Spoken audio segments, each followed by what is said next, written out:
और अब खबरें विस्तार से। खरीफ सीजन की पृष्ठभूमि में पश्चिम विदर्भ में नकली एचटीबीटी कपास बीजों का बड़ा जखीरा पकड़ा गया है। पिछले 3 हफ्ते में विभिन्न टीमों ने 12 स्थानों पर छापेमारी कर कुल 4,429 बीजों के पैकेट और 800 किलो खुले बीज जब्त किए हैं, जिनकी कुल कीमत लगभग 62 लाख रुपए बताई जा रही है। इस मामले में भले ही एफआईआर दर्ज की गई है, लेकिन मुख्य सूत्रधार अब तक पुलिस की पकड़ से बाहर है, जिससे पुलिस की जांच पर सवाल खड़े हो रहे हैं। नकली बीजों का कनेक्शन गुजरात, खासतौर पर अहमदाबाद इलाके से जुड़ा हुआ है। गुजरात से ये नकली बीज महाराष्ट्र लाए जाते हैं और पुणे में वितरित किए जाते हैं। लेकिन इन बीजों का मुख्य सूत्रधार कौन है? क्या इस कंपनी के पीछे गुजरात के किसी बड़े नेता का हाथ है?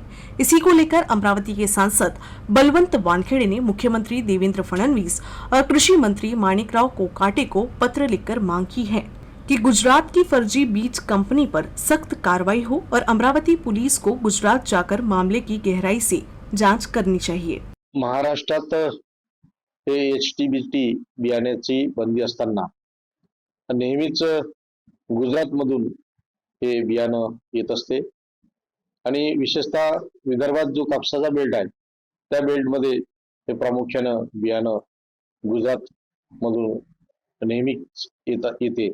मुख्यत्वे जे गुजरातचं बियाणं आहे ते बियाणं येत असताना इथं नाहक लोकांवर गुन्हे दाखल होतात, नाहक लोक त्यामध्ये बळी पडतात, परंतु खरा गुन्हेगार हा शोधणं गरजेचं आहे, म्हणून त्यासाठी मी सुद्धा हे पत्र लिहिलं।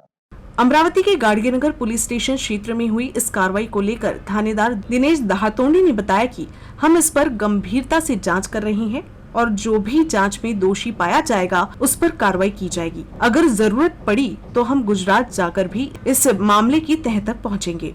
एका ट्रॅव्हल्स मध्ये गुजरात येथून जे शासनाने प्रतिबंधित केलेले बियाणे आहेत आणि ज्याला शासन मान्यता नाही आहे असे अनधिकृत बियाणे जे ज्याला एचबीटी जे बियाणे आहेत ते बियाणे इथे अमरावतीमध्ये येत आहे अशी त्यांना माहिती मिळाली।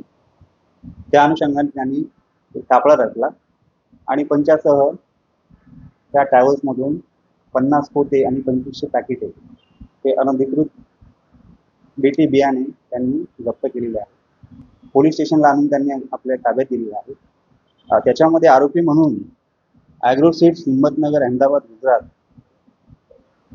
2 नंबरला आहे अमित भाई शॉप भोरे कॉम्प्लेक्स भारत पेट्रोलियम समोर नागपूर आणि साई क्रिएशन अभिषेक बिझनेस विजय कोऑपरेटिव्ह बँक जवळ अहमदाबाद आणि 4था आहे राजू भरमाचे असे आरोपींचे आम्हाला नावं दिलेली आहेत। तर आम्ही त्यांच्यावर पुढील कारवाई करतो।